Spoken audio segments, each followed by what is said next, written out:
Hello friends, I'm Monica Bhardwaj. Today again I'm here to discuss the topic that is the geometry portion from the 9th class, and I'm going to discuss first chapter from the geometry, that is lines and angle today. We will discuss here how to solve the questions based on these lines and angles. So let us start from the introduction part of this chapter. Before I start this chapter, I would like to say this thing that you should share my channel, you should subscribe my channel and press the bell icon so that every time whenever I am uploading the video, you are continuously getting my videos on regular basis. This is my YouTube channel, Maths by Monica Bhardwaj. You can see here. So let's start the topic now. Now the topic is lines and angles. Lines and angles means we have to start from lines and some angles are there. On these two terms we have this whole chapter. Now as this is the geometry portion, and in case of geometry whenever you have to draw a figure, you are starting from a point. This is the very basic term of a geometry, that is the point. Point is what? It is zero dimensional. Zero dimensional means no length, no breadth and no height. Okay, so if you have so many points, see what I am doing here. I am giving them here space somewhere here, but we don't have any space here. After each point you have the next point. As you know, on the number line we have infinite points, infinite numbers there. So in this way we can use these points. Now if I join these points, what I will get? I will get a line. If you join one point to another, suppose if I enlarge this one, this is one point, this is the second point. I am showing some distance here. So if I join these 2 points, what I am getting? A line. So what is a line? A line is that length which can be extended in both directions. Okay? So line में तो हो गए, आप इस तरफ भी extend कर दो, आप इस तरफ भी extend करो. There is no end point. It means no end point. Okay, now let's see next point. If you have one end point, then here is no end point, means zero end point. If you have one, then what is the meaning of this one? These are the basic terms of geometry. It is called ray. How many end points? One end point.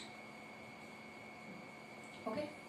Now, if in case you are having the 2 end points, it means you know the starting points, you know the end point also. Suppose we are starting in case of vehicles, हम एक point से start कर रहे हैं, दूसरे point तक जा रहे हैं, किसी और destiny तक जा रहे हैं, तो you know the original position here, कि कहाँ से आपने start किया, कहाँ तक जा रहे हैं. You have both end points. It means how many end points we are having. I can extend, I can show in the form of line like this. So it is a portion of a line. Portion of a line, it means 2 end points. Okay. So what we call this one? It is line segment. It is line segment.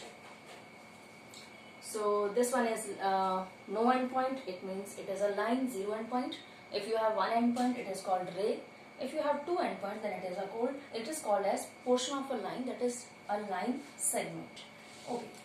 These are the very basic terms of line. Now what about the angles? How an angle is formed? If you have one ray, every time we have one angle is formed when you join 2 rays. It means the starting point, it is the common vertex. Vertex means the point. This let me give this point as O. This one is B. Okay. So I am getting one angle. This is an acute angle. So angle is formed when you are joining the 2 rays and those 2 rays have the common vertex. Okay. Now again we will see there are different type of angles. You have seen the acute angle. You know about the obtuse angle, जो आपने छोटी classes में करे हैं.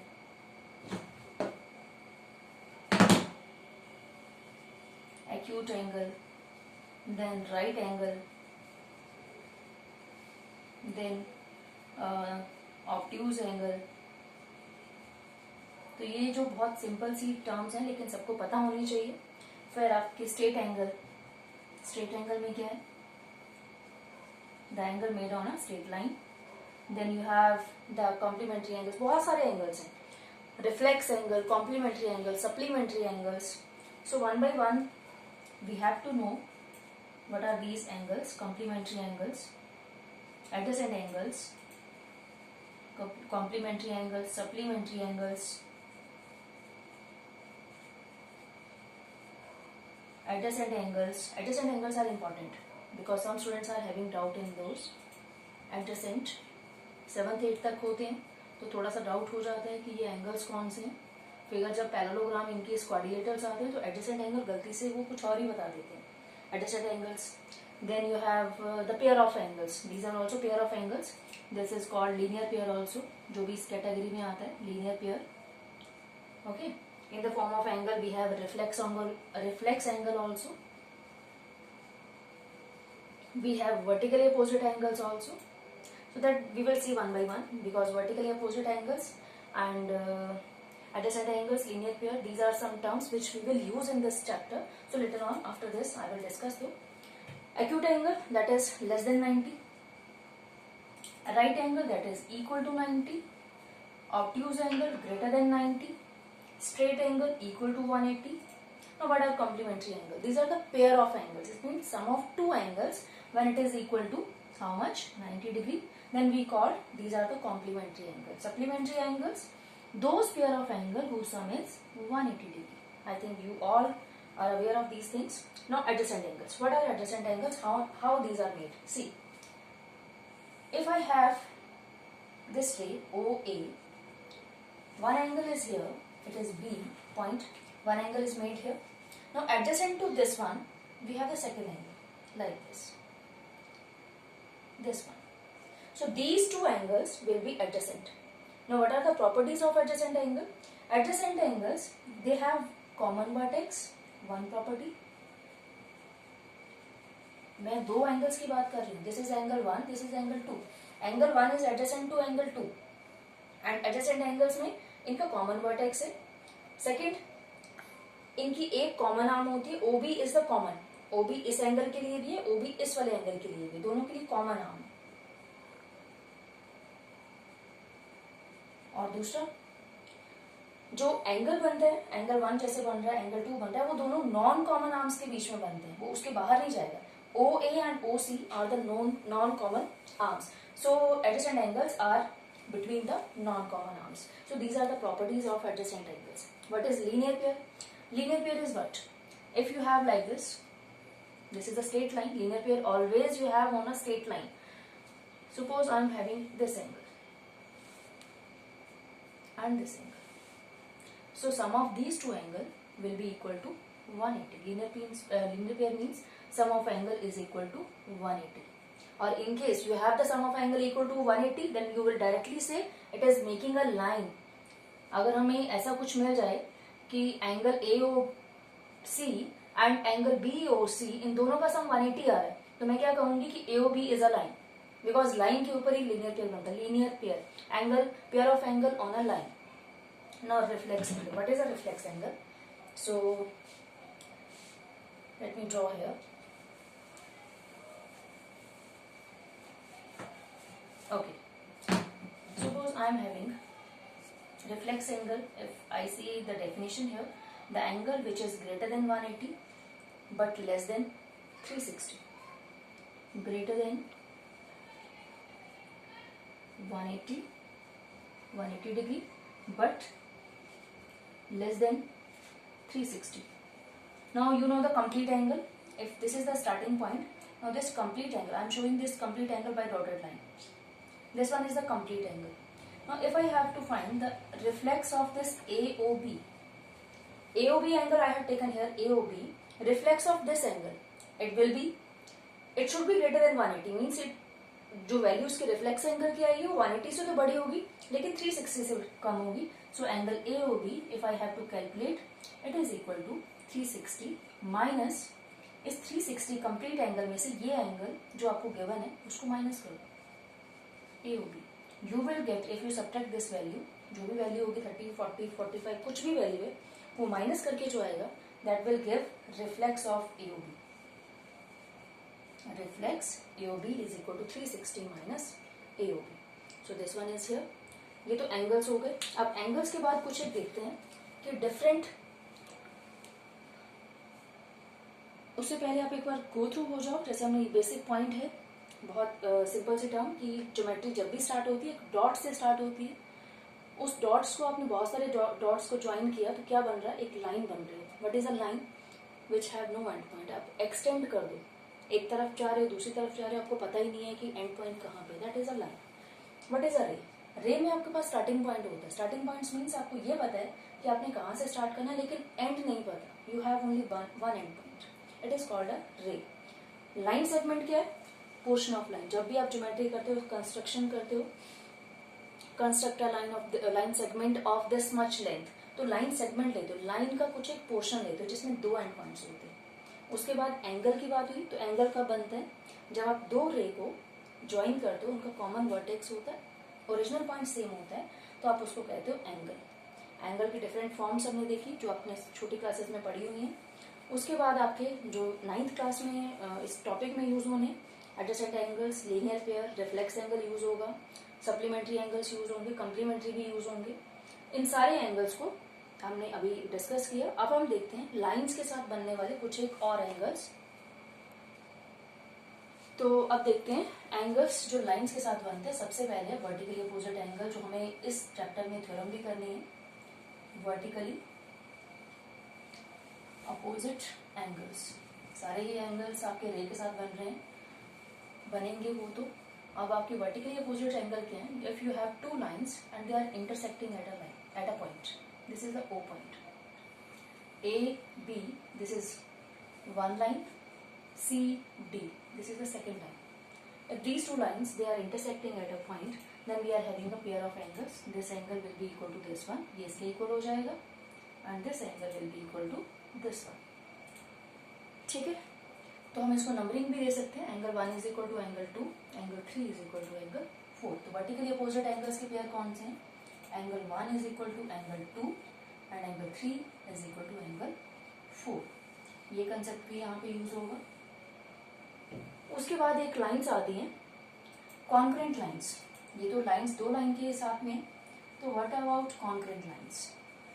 Concurrent lines का मतलब क्या है कि एक स्टार्टिंग, आपके पास एक इंटरसेक्टिंग पॉइंट होगा, उस इंटरसेक्टिंग पॉइंट से बहुत सारे लाइंस आप ड्रॉ कर सकते हो. मोर देन 3 लाइंस जब आप लेके चलते हो, then these are known as concurrent lines.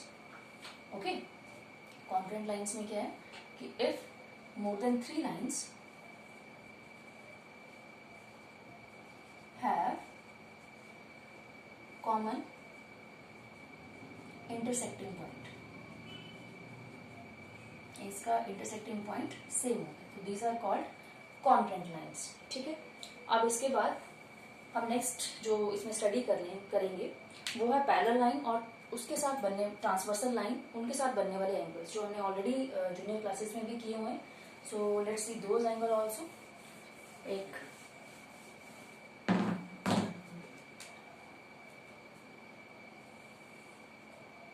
you have two parallel lines.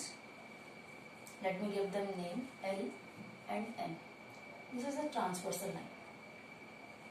Let it be P. So this line is P. Now you have two parallel lines. One is transversal line. अब इसमें देखते हैं कौन कौन से pairs हैं जो बन रहे हैं. 1, 2, 3, 4, 5, 6, 7 and 8. Give the number 1, 2, 3, 4, 5, 6, 7 and 8. ये तो हो गई फिगर. अब बहुत सारे एंगल्स है जो इसमें बनते हैं, वो 1 by 1 डिस्कस करते हैं. सबसे पहले सबसे सिंपल लीनियर पेयर भी बहुत है इसमें. ये वाला पेयर लीनियर, ये वाला पेयर लिख लेते हैं लीनियर पेयर, लेकिन वो बहुत एंगल बन जाएंगे इसमें लीनियर पेयर्स. एंड सो मैं एग्जांपल आपको बता देती हूँ. For example 1 and 4, angle 1 and angle 4, this is making linear pair. Angle 1 and 2, आप सारे ही एंगल इसके जो भी बन रहे हैं 1 and 2, 2 and 3, 3 and 4, 5 and 8, 5 and 6, 6 and 7, because ये सारे किस पे बन रहे हैं? लाइन के ऊपर बन रहे हैं. एंड एटसेट्रा, जो आपके पास ये बाकी एंगल्स हैं। अब मेन जो है वर्टिकली अपोजिट एंगल, जैसे अभी डिस्कस किया था, वर्टिकली अपोजिट एंगल्स क्या है? दो लाइंस होंगी, उनका एक कॉमन इंटरसेक्टिंग पॉइंट है, तो angle 1 it's vertically opposite angle is angle 3, angle 2 vertically opposite angle is 4, angle 5 vertically opposite angle is angle 7 और 6 का वर्टिकली अपोजिट एंगल 8। ये तो हो गए वर्टिकली अपोजिट एंगल्स। दो लाइंस के बीच में अपोजिट एंगल्स जो हैं आपके, ये वर्टिकली अपोजिट है। Then corresponding angles, corresponding angles में कौन कौन से पेयर हैं? अब इसमें क्या करना है, this line is M, this line is L. M line से ऊपर वन एंगल, तो इस लाइन से ऊपर कौन सा एंगल है? Angle 5। So angle 1 and angle 5, angle 2 इधर, एंगल 6 दिस साइड। ओके, अब लाइन से नीचे एंगल 4, लाइन से नीचे angle 8, angle 4 angle 8 corresponding angles, and angle 3 and angle 7,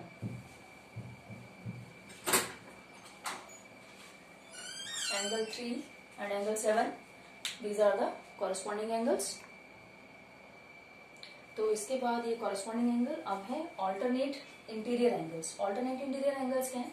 दोनों lines के बीच में alternate, one angle is here, second angle is here। so angle 3 और angle 5 ये एक पेयर है, angle 4 and angle 6। ठीक है, ये हो गए alternate interior angles। same we have alternate exterior angle,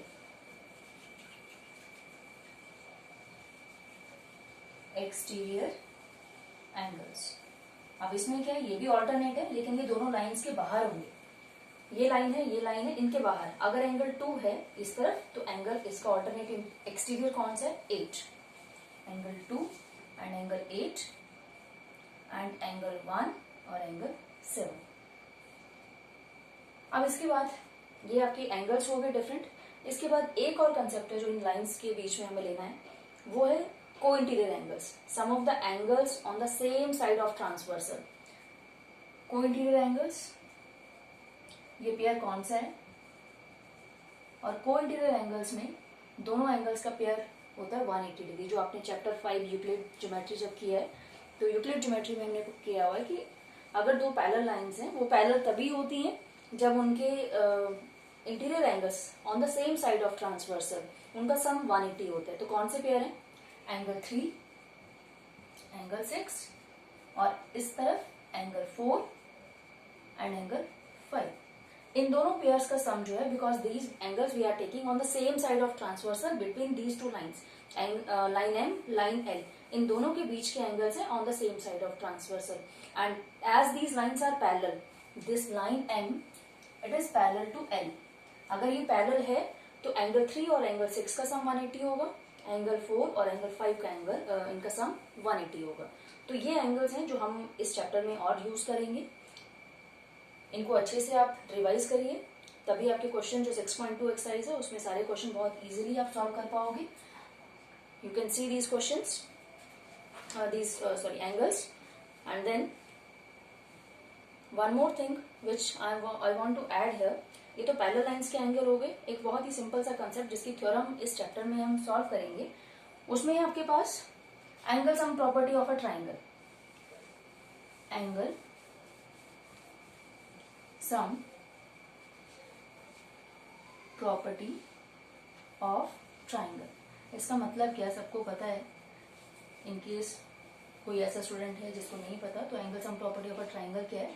you have a triangle, triangle means 3 sides and 3 angle, and in polygon which is made up of 3 sides and 3 angles. So angle sum property means sum of these angles, 3 angles. It should be equal to how much? 180 degree. This is angle sum property which we will use again in this chapter in the last exercise in solving the questions. Only this is the introduction part for this chapter, and after this go through from these concepts. and now I will start the next exercise of this chapter. And आप इस chapters के related जो भी अभी videos upload होंगी, 1 bye 1 जितने भी questions upload करेंगे उसको आपको वो सारे रेगुलर बेसिस पे आपके पास आते रहें. आप चैनल को सब्सक्राइब करो, बेल आइकन पे आप बेल आइकन को क्लिक करिए, जिसमें maths by Monika Bhardwaj YouTube channel पे जहाँ आप कर रहे हो सब्सक्राइब करो, ज़्यादा से ज़्यादा शेयर करो, और आपको मेरी वीडियोस और मैं अपलोड करती रहूँगी, और आपको ये ताकि आप रेगुलर बेसिस पे समझ पाएँ. कमेंट सेक्शन में आप मुझे क्वेश्चंस दे सकते हो. इनकेस आप डाउट है तो आप कमेंट सेक्शन में वो क्वेश्चन दे दो. I will definitely solve these questions. Okay, now